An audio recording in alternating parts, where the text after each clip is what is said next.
Hello and welcome to the WDW News Today podcast. My name is Eric Morton. With me as always is Tom Corliss.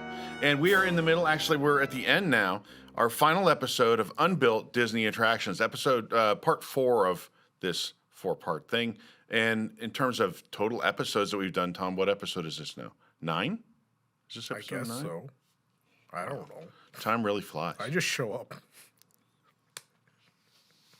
I love that you show up happy and chipper and ready to have a good time. I definitely didn't just yell at everyone about the WIGS early access. So WIGS are watching some of them right now. We offer this benefit where they can watch live as we film. And if you want to know what a WIGS member, what else a WIGS member can get, you can go to www.nt.com/Patreon or patreon.com/WDWNT. You can become a WIGS member for as little as $2 a month. And at the $7 a month and up level, you get things like post shows and access to this as a live feed several days before the episode airs. You also get early access if you missed the live stream. Right. Correct. And that's what we fought about. Yeah. No, that's why I'm saying it again. So it has to be done. There you go. Therefore, Tom said it. Therefore, it has to be done. It has to be done. So there you have it. Tom always out there fighting for the WIGS member. That's what he does. And then he fights with the WIGS member in the case of Joe. Wow. They're our greatest supporters, you know, with the exception of Joe. Joe's his own special case. Jason is going to edit this out. That would require Jason to edit something. So I don't. Or watch this. Wouldn't worry about it. Jason doesn't even know this exists. Boy, you notice on the last few episodes we have booms now for our microphones. Huge upgrade. Just boom. The high dollar stuff. Ready or not. Really want to make an investment in the show. You dig out the booms from the broom closet, and there we go. We have them. We don't have the fancy ones. We just have the. Oh, they work the same. They work. They're similar. They don't look as cool, right? I can do this, and it sounds like I'm getting further away, even though I'm not. There you go. Just play with these. Everybody on this podcast thinks I'm talking to them, but I'm really just talking to you. Boy, we've opened up with enough stupidity. Let's jump right into it. What kind of stupidity would you like to see?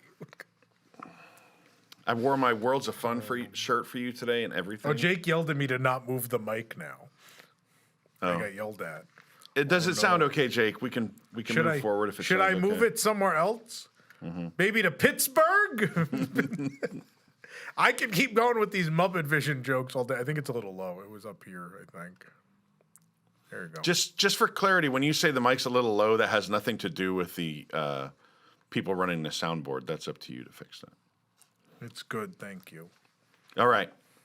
Don't move them. So, first on this week's list of unbuilt Disney attractions. Do you want me to take this one? I think you should take this one because this, for whatever reason, seems like something you would have really liked. Well, it's an MGM thing, so it's me. Imagine a ride set in 1930 Chicago with all the warehouses, streets, cars, and trappings of the gangland we've come to expect from the era. You race through the streets in your vehicle using your Tommy gun to battle villainous gangsters like Flat Top and Itchy, who are working for Big Boy Caprice. Bullets fly, and an errant burst sends the lids of nearby trash cans flying through the air. This was the vision of Dick Tracy's Crime Stoppers. In 1989, the same year Dick Tracy was in production, Disney opened the MGM studios and were looking for films to incorporate into the popular park that didn't have much to do. With a planned location on Sunset Boulevard, Dick Tracy's Crime Stoppers would have become the first ride to use the EMV, Enhanced Motion Vehicle technology, that would become famous at the Indiana Jones adventure. Surrounding the Crime Stoppers ride would be a 1920s and 30s style Chicagoland, where guests could wander the streets and shops that all no doubt promoted the Dick Tracy movie and its hoped for sequels. Sadly, the entire project was never given the green light. The Dick Tracy movie, while profitable, was not the blockbuster success executives were hoping for. Grossing $162 million, Disney had hoped to earn closer to $411 million for the Michael Keaton earned close to the $411 million of the Michael Keaton Batman movie. With any sequel plans canceled, the budget for the ride was too big of a gamble for what wouldn't have been a lucrative franchise. So, by the way, they kept the characters Itchy and Flat Top. They're the official mascots of the All-Star resorts now, right? Wow. Oh boy. So my father Boing, was dad joke of the week. my father was a big Dick Tracy fan. I think he bought just about anything with Dick Tracy. I think he had the leather jacket and the watch and everything. I have the watch. We all have the watch now. He was really into it. And so I don't know. As a kid, it was one of those weird things. Like I didn't understand. I was too young to understand why it then wasn't a thing. The same with the Rocketeer, where I remember like this is a big deal, and then it just vanished into obscurity. And you're like, I guess it wasn't a big deal. All these movies they thought were going to be huge hits that just didn't hit. The live action side never really found its legs. It's interesting to think what the enhanced motion vehicle would be like with Tommy guns. It sounds so fun, like just bouncing around. But I mean, it's hard enough to just kind of keep your balance on. It might have been less violent, right? Because someone would have just broke their face on the back of the gun, right? You just go like this into it. Yeah. It jerks forward, smash your face on it. I think it's a super cool idea. Obviously, I don't think it would have survived anyway because guest operating guns. I think that would have been, regardless.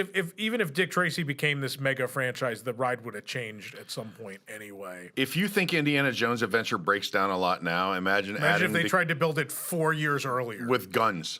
Yeah, Make them more complicated and add guns. Yeah, so it kind of worked out in the end. That didn't happen.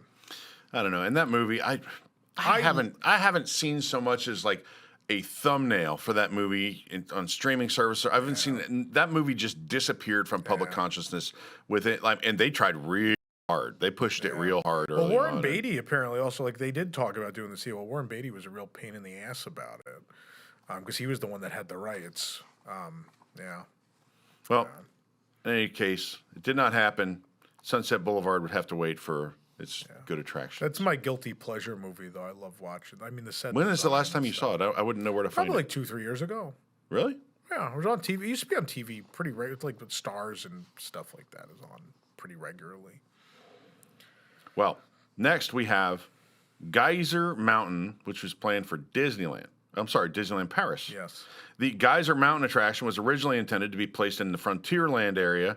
At one point, maybe even at Disneyland in California. So you weren't wrong. I wasn't 100% wrong. I was only partially wrong.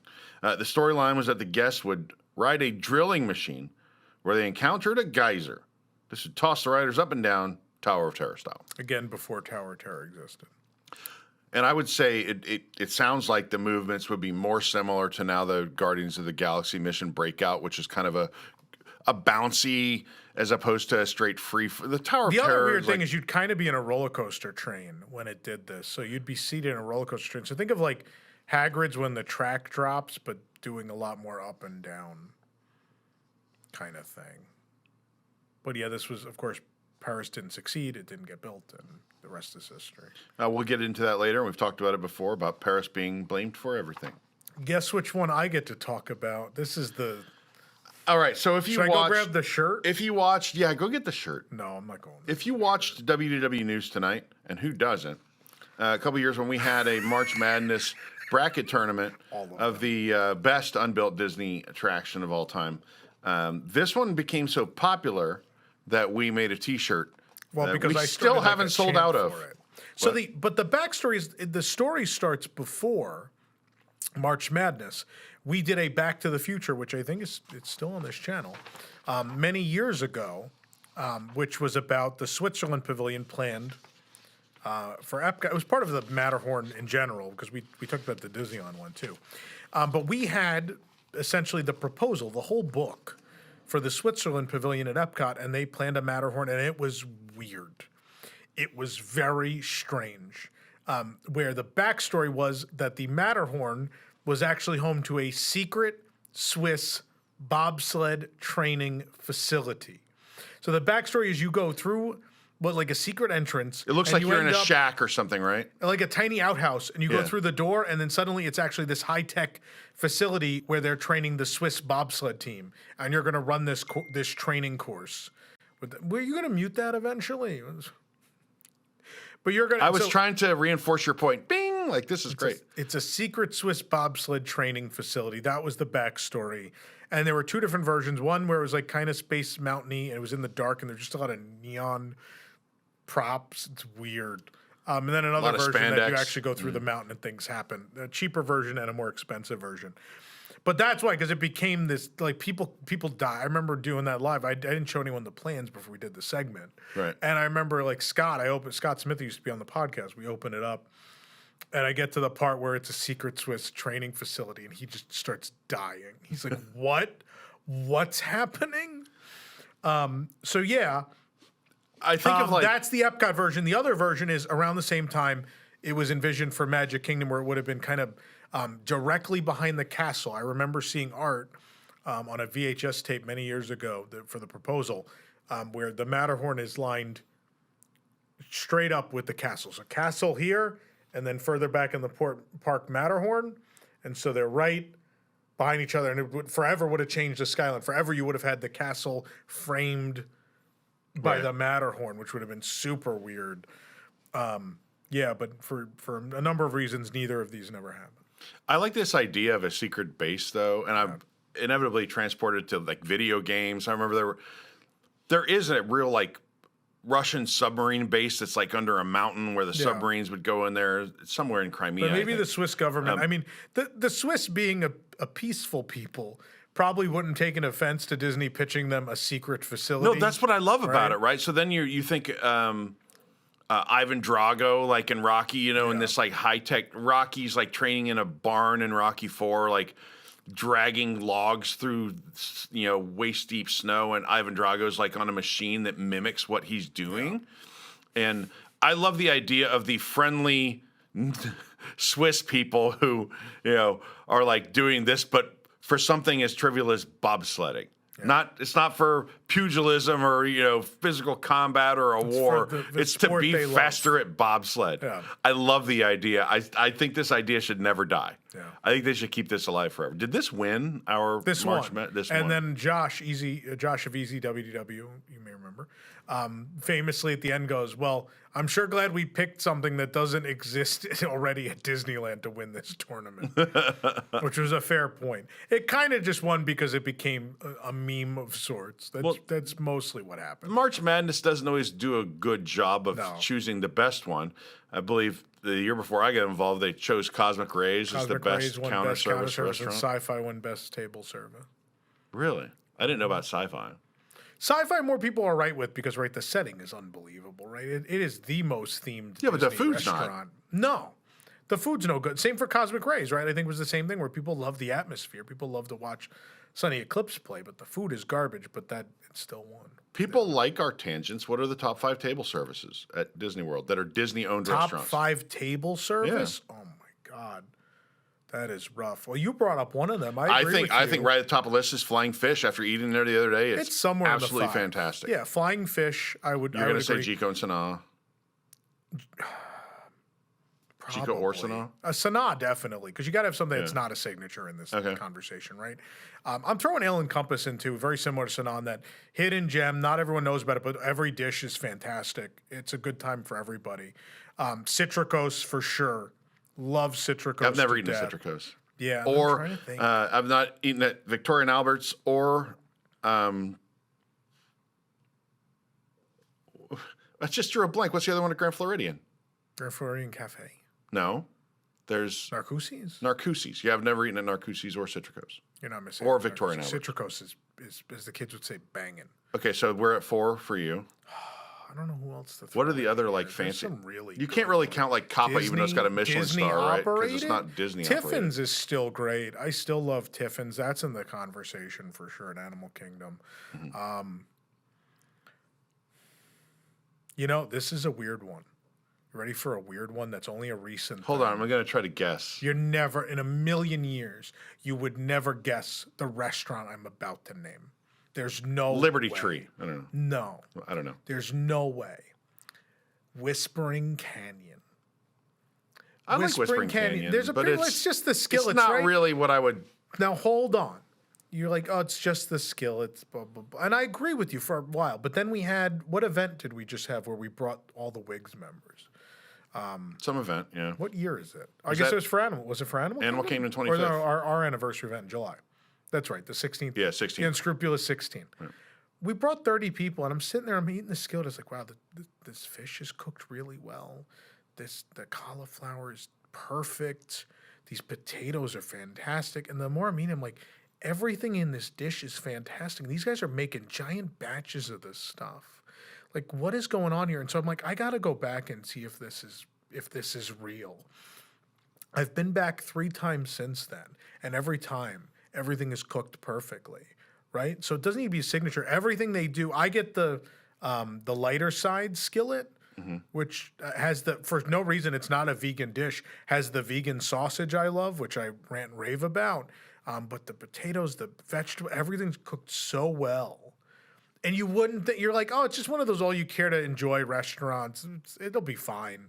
And that's how I used to feel about it. I always liked Whispering Canyon for the servers put on a tremendous show. But then the food's solid. But lately it's been, not only do you get the tremendous show, the food's all been cooked perfectly. It is one of my favorite restaurants now. It's a weird one, but I love it. I think I tend to eat more at non-Disney owned, like Wine Bar George. It's a whole different list. Haleo. Yeah. Haleo's Haleo's going to be near the top fantastic. of that list, yeah. Yeah, there's a bunch of those. Yeah. Kappa has Michelin star. I don't know that it's really Michelin star worthy, but I think Kappa is very good. Kappa's solid, yeah. Had brunch at Plancha over the weekend. Plancha is very good. But Trying to think if we're forgetting about anybody.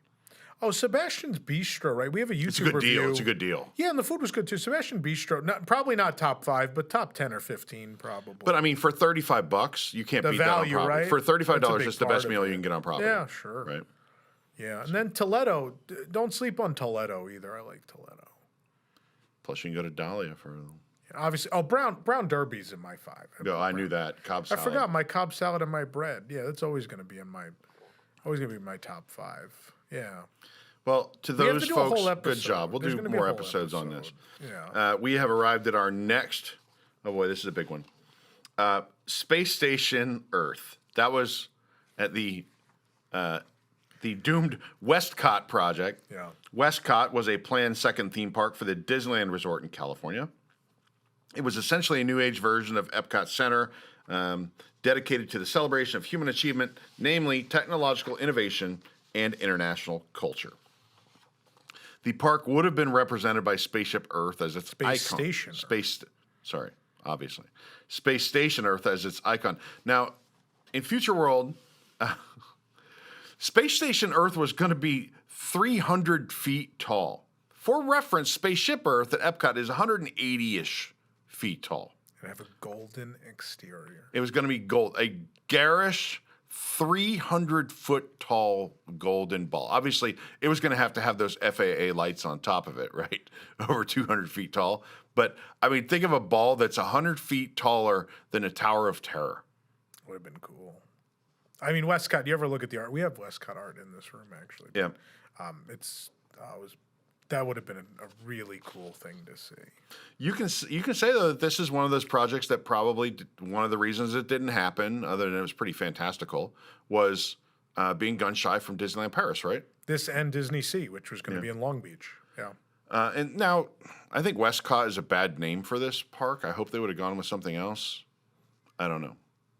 I don't like it referencing that it's, The West community of yeah, Toronto. like people, I like the name. I think it looks good on a shirt. I'm a fan. Is that the bar, right? It looks good on merchandise shirt. and branding. Yeah, absolutely. I think it looks good, especially in that font, man. It's a good looking logo. Do you want to take the next one? Yeah, the Russia Pavilion.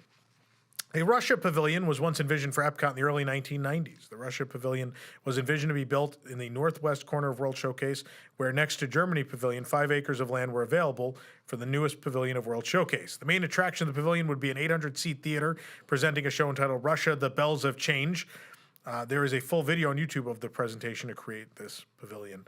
I can't imagine why this wouldn't have worked then or now. Yeah, I mean, How weird would it have been to have a country in World Showcase that we're currently at odds with? That'd be kind of weird. I'm glad this. I mean, China's been a rival of ours on the global stage for a long but time. not And there's a like- China pavilion. not with active military conflict with another country, though, right? It's a little different. Like There are a lot of problematic things about the China relationship. right? There are. But it's not violent in nature. Well, no, but Disney has come under a lot of criticism because they filmed Mulan near some Look, basically internment or concentration camps for ethnic people. You will not meet anyone in the Disney online community who bashes communist China as much as I do. No, I'm just saying. I think the Russia one would take that up a notch. I think it'd be way worse. Yeah. I think you could also say that for when we were talking about the Arab nations or Israel. All of these that were more. There's more conflict to kind of sift through before you get.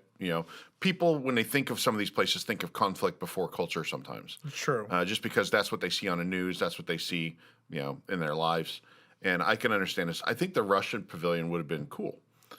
They have an interesting culture. I can picture a nice vodka bar there. What would they have overlaid this with instead? What other country could they have quickly turned the Russia pavilion into? Well, any old former Eastern Bloc country but one that's going to make sense. Poland. I don't know. I don't know. Go ahead. I don't think they were going to have an East Germany either. So no. Oh boy. Yeah, you got it. Here's a big one. Here's a doozy. Castle Young Frankenstein. That was going to be a Disney's Frankenstein.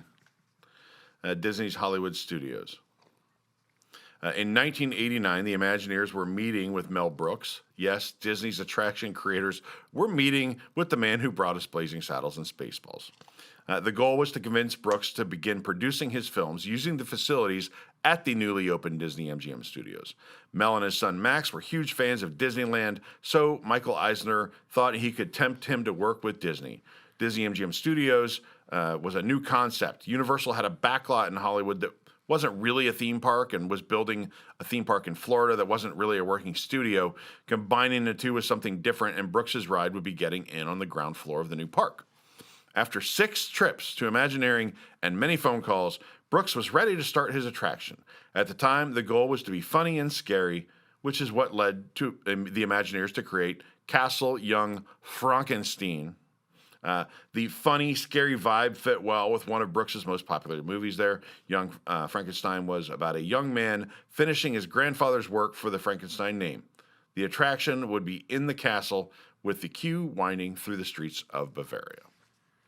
It never happened and eventually led somehow to Tower of Terror, but God, this would have been great. Would have loved this. I mean, it would have been great, but I think that the vibe that Disney, I think the way that the Hollywood studios or MGM especially connected with people was more of a classic Hollywood. So I think it would have been weird to have Mel Brooks, who's actively making movies, kind of having attractions and having a studio. At the same time. It was twofold, right? So the entrance street and the Great Movie Ride evoked classic Hollywood more so, right? But even so, on the Great Movie Ride, you had contemporary movies. You had Indiana Jones. Indiana Jones had a scene. This was a very contemporary movie. But they weren't also filming Indiana Jones movies at No, but they were MGM. actively filming all sorts of other stuff. And also there was an Indiana Jones show. There was a Star Wars ride. The Muppets, right? These were all contemporary things. And then along the backlot but my concern would be the incongruency of filming the congruency of filming these things there and having attractions for the same movies while you have active sound stages filming. They're using this to try to get Mel Brooks to film stuff at MGM. Yeah, I don't think that would have been out of place. I think it would have been weird. No, I think it works. I think it would have just put me too much in the present. Okay. I don't know. I mean, look, I would love this ride, whatever exactly it turned out to be. Yeah.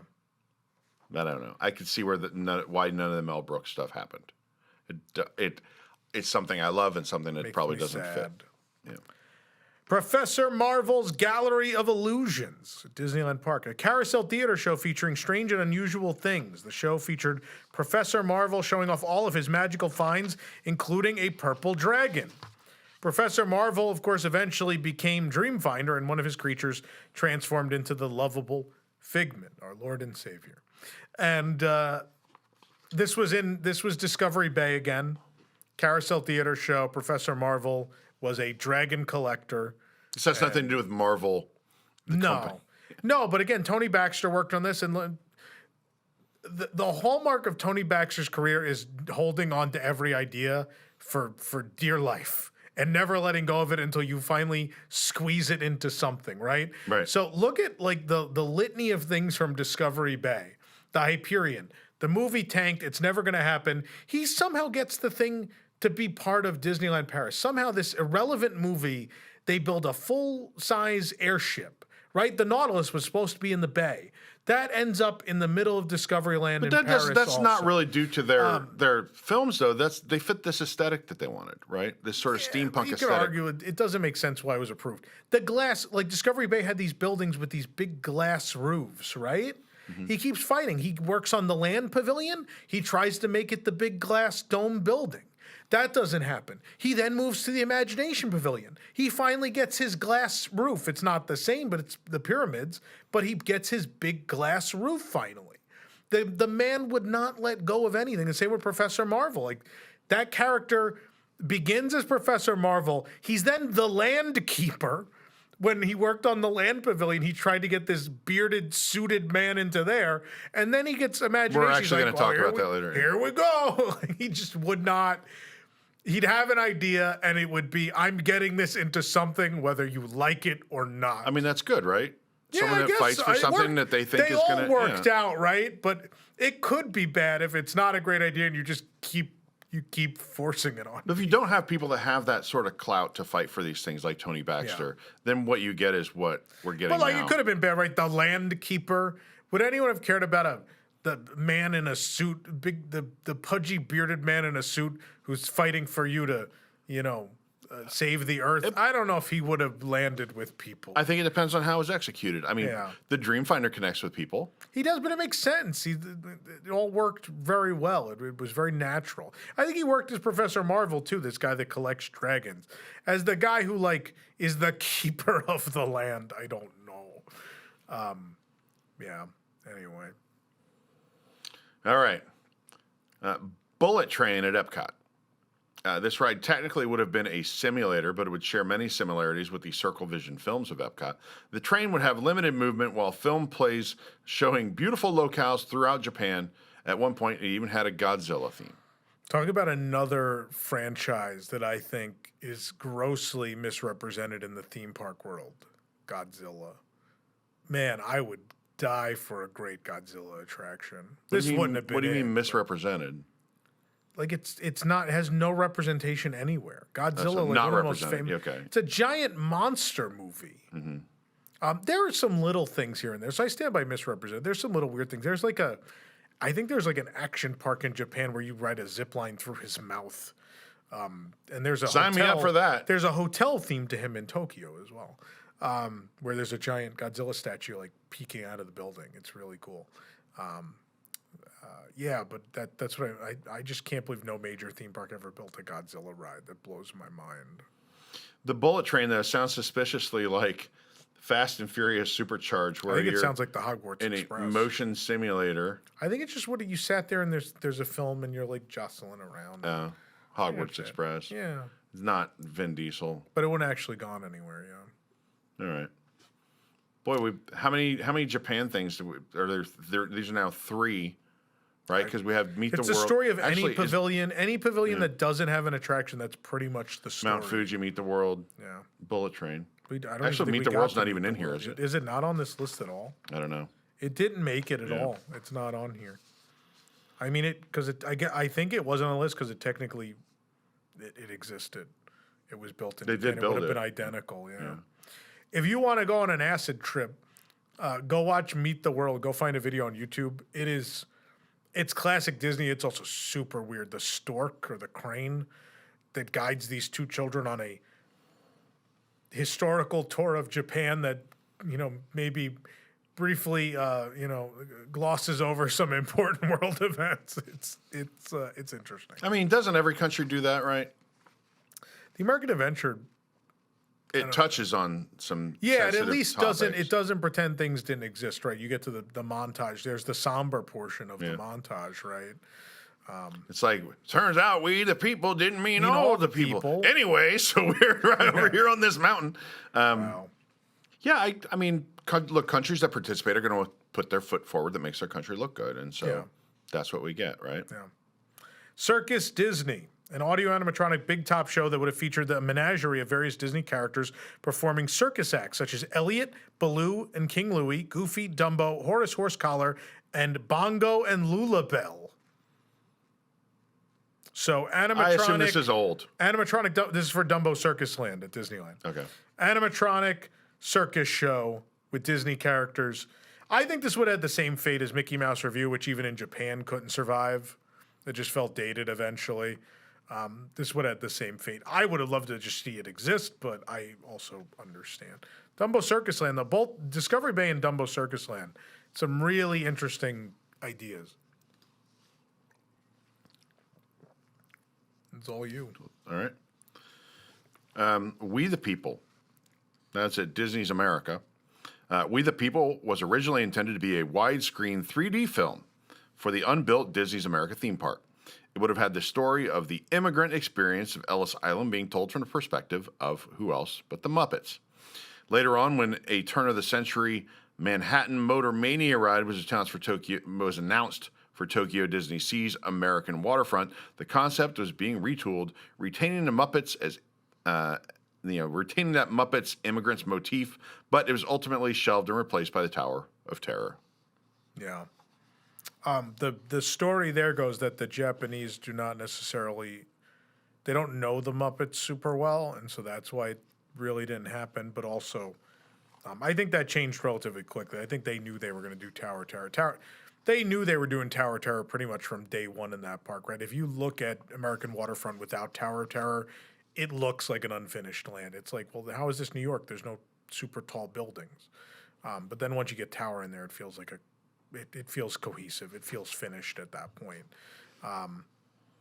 Yeah, but I mean, this could have been cool. This could have been a fun film. I mean, Muppets, right? Oh, yeah. Another thing I would have liked to have seen, yeah. The Monstro boat ride. In what was supposed to be Disneyland's first thrill ride, Monstro the Whale would have been home to a Shoot the Chutes boat ride. Instead, the slow-moving Storybook Land Canal boats features Monstro the Whale instead, and you travel through his mouth. In this one, you would have traveled through his mouth, and his tongue was like a big slide, and the boat went down the tongue into the water. There's concept art of this. And now people just fight in front of Monstro. It's a cute little ride. That's it. Probably for the best it didn't happen. Little amusement parky in nature. All right. The Land Pavilion Blueprints of Nature balloon ride at Epcot. Oh, you're telling me Tony Baxter didn't let go of his idea for a balloon ride either? His Discovery Bay balloon ride? There is a glass roof at the land too, right? He just took Discovery Bay and was like, how do we make this a pavilion about the land? Come on, man. Go ahead. I like it. I respect that. Oh, God. I don't know. Maybe that's why Tony Baxter is a famous Imagineer, because he had ideas that were worth fighting for. Sure. The Land Pavilion was part of Epcot Center from some of the earliest stages of its design, but early proposals made it look much different than the pavilion that ended up being built. For starters, its original intention was to be mainly based off of biomes and featured journeys through several different dioramas of different biomes. Thus, the glass roofs, like that, the glass domes separated the biomes. That was the idea. The ride, Blueprints of Nature, would have featured an animatronic host, your boy the Land Keeper.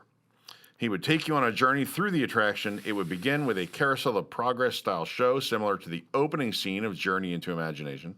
Instead of being part of the actual ride, however, this would have been turn the page, a pre-show to a hot air balloon ride, also led by the Land Keeper. And he's the Sky Keeper, too, I guess. Beyond the general theme of an ecological look at the world, not much is known about this attraction. So Professor Marvel gains a balloon theme, right?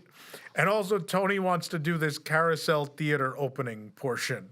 So what does he do? This doesn't happen. He goes, all right, the Land Keeper has a balloon now. He flies in this balloon. He's now the Dream Finder.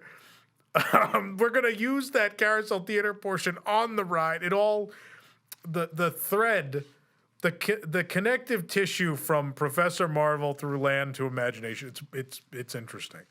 It's interesting to see it all eventually coalesce into I picture the Land Keeper looking kind of like Hagrid, right? Not a fancy suit. He's going to be... He's wearing the same suit, just different color. I kind of want him covered in bird crap. I think he had a rainbow on his vest. Dirty. No. I don't know. You want to just be dirty? Yeah, he's the Land Keeper, right? He's out there rolling up his sleeves, saving the earth. He's the Lorax, essentially. Yeah, let him get out there and get dirty. What's wrong with that? Voiced by Danny DeVito. I'm the land keeper here. All right. I'm the trash man. Anyway. The Paradise Pier Flume Ride. The Paradise Pier Water Flume Ride was proposed classic water ride, a shoot-the-chutes boat ride, in which groups of guests would float along a raised flume, then splash into Paradise Bay.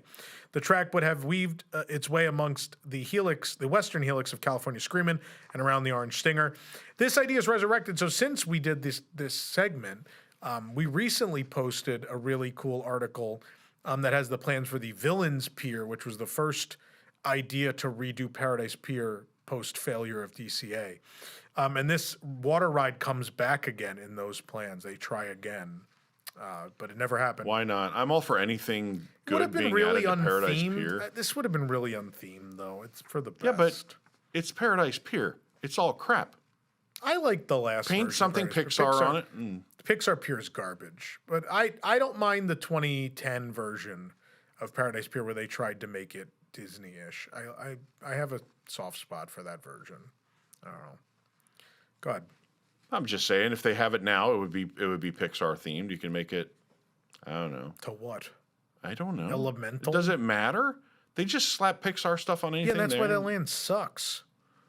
That land is trash. It is bad. Like Forky. But if it had a flume ride, I'd go on it. I just picked I had a more cohesive flume ride thematic connection with Forky than they did with anything in that land. A new flume ride in that land would be the most popular ride in that land, right?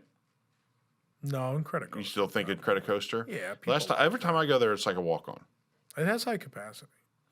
There's a longer wait for Goofy's Sky School. That's very low capacity. Yeah. Also very uncomfortable.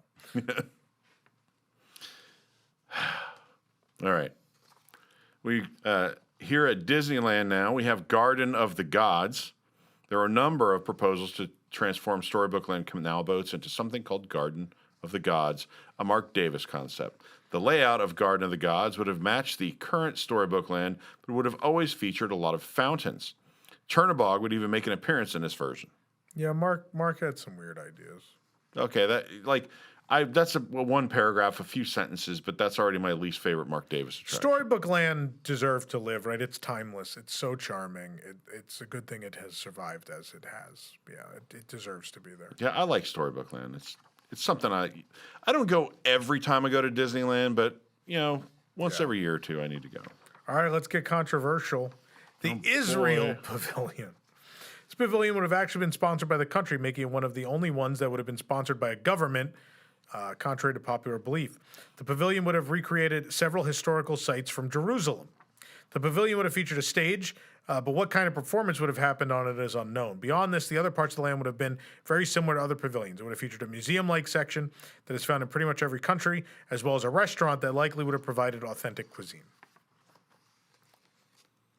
I think it'd be fine. So I will say, like, a lot of these historical sites in Israel are often controversial, and they're very religious in nature. Now, there are some religious things touched upon at Epcot, but I don't think that you go into a place feeling like you're being thrust into their religion. Yeah, I agree. Israel, just because of the nature of how it was created, is inevitably a land associated with mainly two religions, right? I think it would be controversial. That doesn't mean it couldn't be a beautiful pavilion with some culture to share, because that region of the world has interesting culture beyond the eternal conflict there, right? They have interesting culture worth sharing, but I think that would have been a tough one, right? That would have been. It's best left as a food and wine festival booth. Yeah, probably. I can picture that becoming like a gathering point for people who want to protest, or it's just one of those. Yeah, it's not to knock anyone's culture, but in a theme park, it may be best left. It might be a little bit too heavy in real world for a theme park, right? Especially if you're just talking about the country of it, like the Israeli people is one thing, but the country of Israel is very young, right? Is really established in the late 40s. Yeah, and I think there are a lot of people who don't believe that it has a right to exist. I think it would just be a tough one to try to, play it straight and keep it, in the true spirit of what Epcot is. Yeah, I get that. Junkyard Jamboree show at DCA. Not to be confused with Mater's Junkyard Jamboree. Originally conceived as a show, Junkyard Jamboree would have taken Carland visitors through an auto salvage yard where old junkers came to life after dark and played music. Animatronic characters built from random car parts would transform into musicians in a band called Johnny V8 and the Revtones.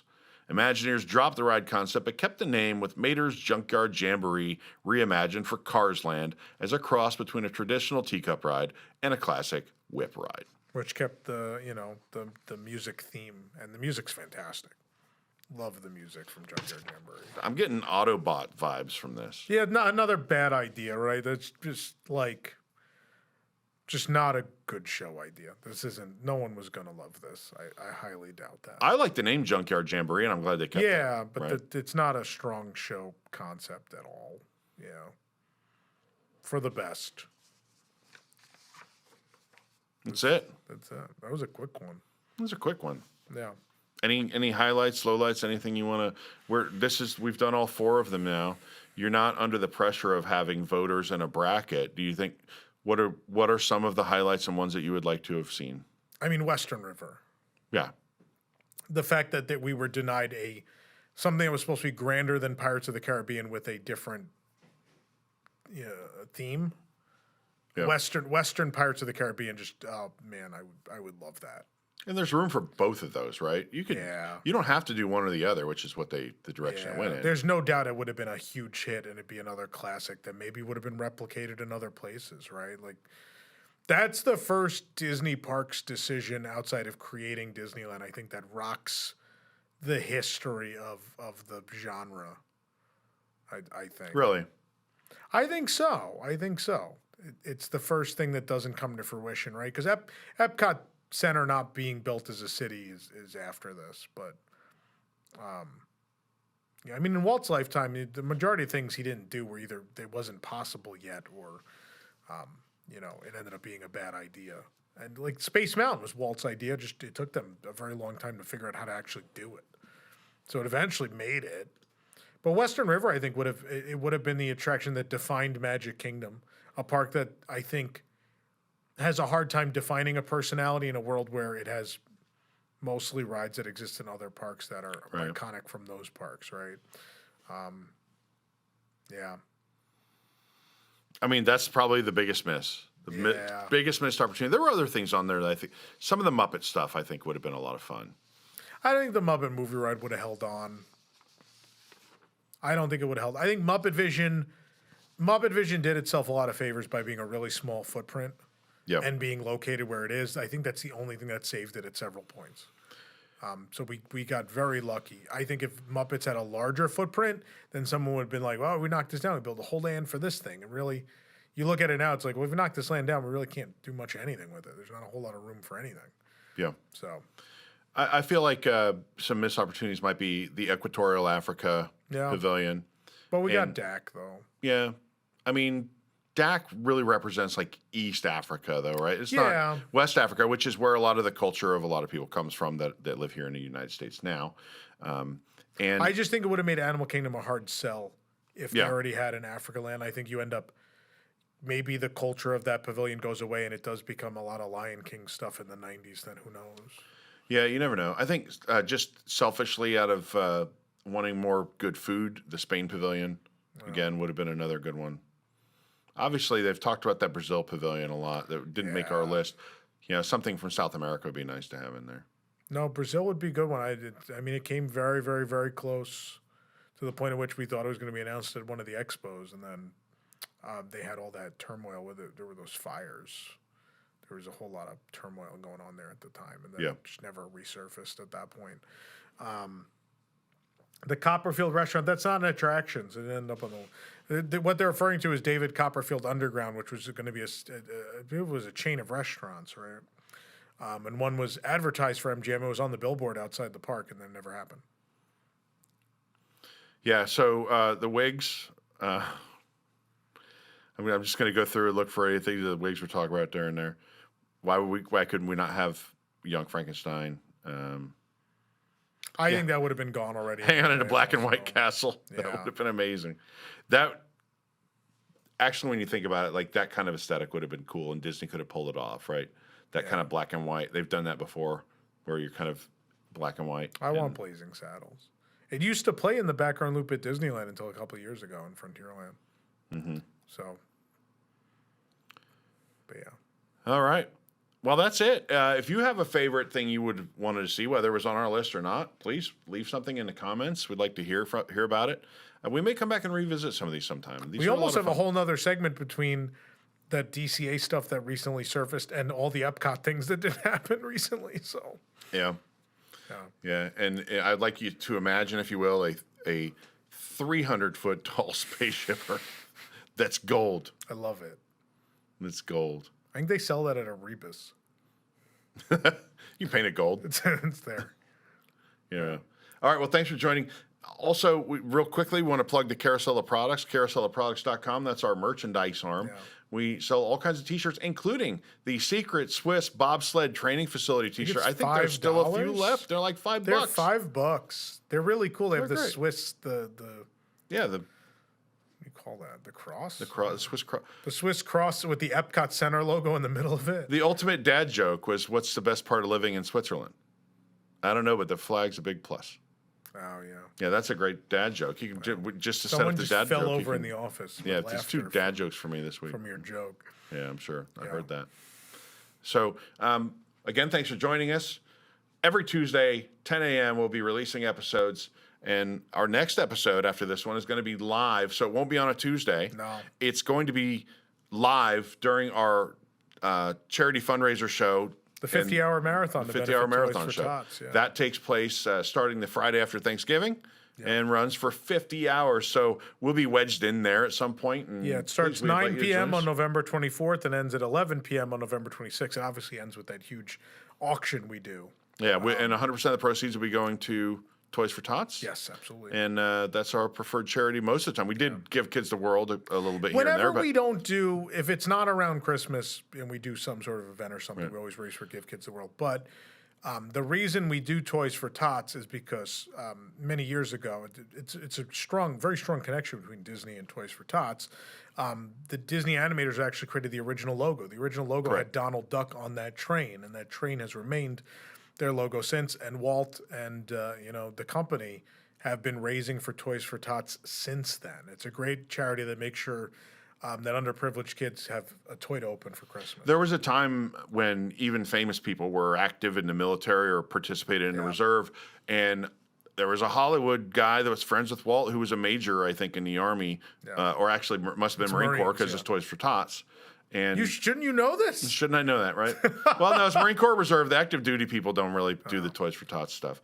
But, and I wish I remembered his name. He's kind of a famous Hollywood guy. But yeah, they served in the military, and he was friends with Walt, and they whipped up the logo for Toys for Tots, and the rest is kind of history. Yeah. And we've been doing it for a long time. We've also raised money for Cast Member Pantry and other charities that come along when we know that people need help. Yeah, and we love doing this time of year. So we appreciate your support. And watch that and maybe buy some cool items in the auction. And you could donate. I assume by the time this episode is out, you could donate at toys.wdwnt.com. That should be up.